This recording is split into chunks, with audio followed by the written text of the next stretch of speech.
자, 이번 시간에는 이제 공법에 비교할 때 이제 면적이 되게 많이 나오는데 우리가 면적을 외우려고 그러면 숫자가 너무 많이 나오니까 잘 나오는 것들만 좀 이렇게 외우고 가면 도움 될 것 같으니까 요거만 좀 봐두셔도 될 것 같아요. 면적 비교하는 겁니다. 면적.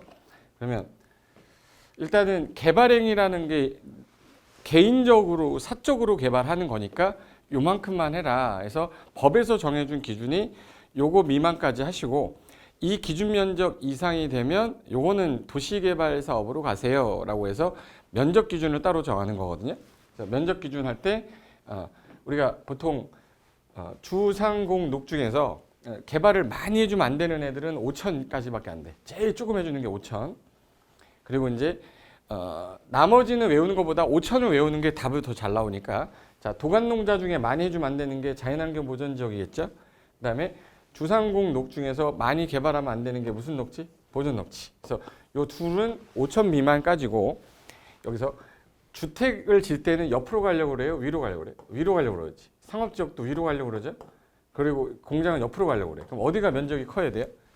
공업이 커야지. 그래서 주거지역, 상업지역, 생산녹지, 자연녹지는 1만인데 이 공간농은 3만 미만까지만 해주겠다 해서 주상생자 1만, 공간농은 3만 미만까지. 여기는 허가 기준에 요게 맞으면 허가를 해주겠다라는 기준이 되는 거예요. 근데 이 면적보다 커졌다.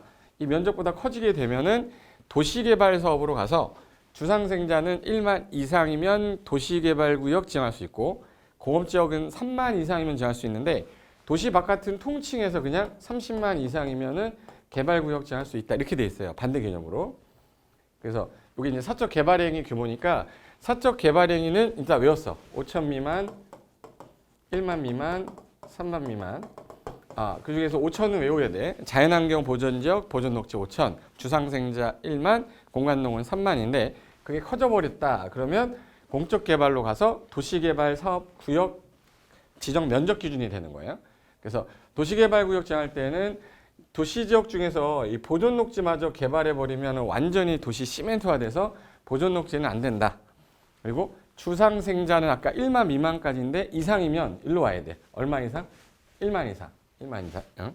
그리고 공업지역은 3만 제곱미터 이상. 얘는 3만 제곱미터 이상이면 지정 가능하다. 근데 도시 바깥은 난개발 때문에 전체적으로 30만 제곱미터 이상이어야지만 지정해 줄 수 있는 요건에 해당하는데 이게 아파트랑 연립을 지려고 할 때 그 해당 지역을 봤더니 초등학교가 설치되어 있고 이 곱하기 표시는 동시 충족입니다. 초등학교도 돼 있고 도로도 연결이 돼 있어. 4차로 이상의 큰 도로에 연결이 돼 있는 거예요. 그러면 야 초사 10만. 그래서 초등학교 4차로가 있으면 10만으로 완화해 주겠다. 그리고 요 개발구역 지중 면적인데 이 면적에 관계없이 지정이 가능한 예외에 있어요. 이거 예외는 단독 문제로 나오니까 취, 개, 지, 중. 중이 취해서 개지를 뜨면 무섭잖아 이거. 그래서 이거는 취락지구, 개발진흥지구, 지구단위계구역, 중앙행정기관장과 협의한 땅은 면적이 뭐 작더라도 지정할 수 있다라고 별도로 뒀기 때문에 섞어서 문제를 많이 내는 거예요. 그리고 절대 보존녹지 안 나오니까 도시개발법 문제를 풀다가 녹지지역이라는 표현 나오면 무조건 답이야. 틀린 거예요. 그냥 자연녹지, 생산녹지 이렇게 하셔야 됩니다. 결론 얘기하면 자, 사적 개발행위는 주상생자는 나 조금만 해라 1만, 보존녹지하고 자연환경은 5천, 그리고 공간농이 얼마? 3만 미만까지인데 사적 개발행위가 넘어가면 도시개발구역 정할 때는 주상생자 얼마 이상? 1만, 공업지역은 3만 이상인데 나머지 도시 바깥은 30만 이상이어야 되는데 초등학교도 있고 4차로 이상 큰 도로가 있다는 얘기는 기반시설이 확충이 돼 있다. 야, 10만만 갖고 와도 돼. 초사 10만. 여기 이제 기준이고. 그다음에 건축법에서 나온 그 면적 기준 중에서 건물이 있는데 건물이 있어요. 내가 이거를 분할해서 이걸 팔려고 할 때 건축물이 있는 땅을 분할할 때 이 면적이 용도 지역에 맞춰서 일정한 면적보다 작으면 분할하지 마 이렇게 해놨어요. 그래서 주미 60, 주미 60, 주거지역 미정 주미 60, 상공 150, 녹 200이라고 그래요. 주미 60, 상공 150, 녹 200.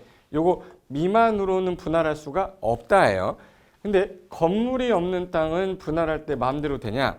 이거는 건축법에서 적용을 하고 건물이 없는 나대지는 개발행위 할 때 토지 분할 있죠. 건축하고 물건 쌓고 토 할 때 토지 분할할 때 이 면적보다 미만이면 미만되게 분할할 때는 그때는 어떻게 할 건데?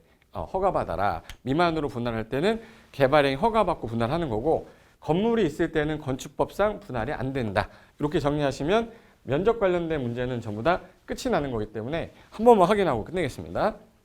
자, 이제 보고 대답하셔야 돼. 대답이 안 나왔다, 못 외웠다. 다시 한 바퀴 리와인드 하는 거야. 자, 개발행위, 사적 개발행위 조금만 하게 해줄게. 주상생자는 얼마까지? 1만. 공업지역은 얼마까지? 3만. 보존녹지하고 자연환경이 얼마였죠? 5천. 그리고 공간농이면 3만. 그럼 자연환경 보존지역은 얼마? 5천. 미만까지만 허가해주는 기준이다. 그리고 개발구역 지정하려면 주상생자는 얼마 이상? 1만 이상. 공업지역은 3만. 바깥의 지역은 30만. 초등학교 4차로 초사 10만 이상이죠. 그리고 대지분할 제한할 때 주거지역, 미지정지역은 이거보다 작게 분할하지 마. 주민 60, 상공 150, 녹 200, 미지정이가 주민 60 이렇게 됐죠. 요거 정도 쓸 정도 되면 다 외웠습니다. 시험장에서 X 딱 찍으면 돼. 나왔다 하면 그렇게 푸시면 비교 정리 끝나는 것으로 보시면 되니까 이렇게 해서 정리 딱 해버리시면 제가 생각할 때는 이 문제 나올 때 제일 많이 나온 게 뭐냐? 이게 제일 많이 나왔어요. 너무 많이 나왔기 때문에 또 내기는 좀 그러면 한번 써먹고 그 다음에 또 나왔다 그러면 한 번씩 써먹는 거니까 돌아가면서 한 번씩 써먹습니다. 그래서 요 정도만 정리하시면 되겠습니다.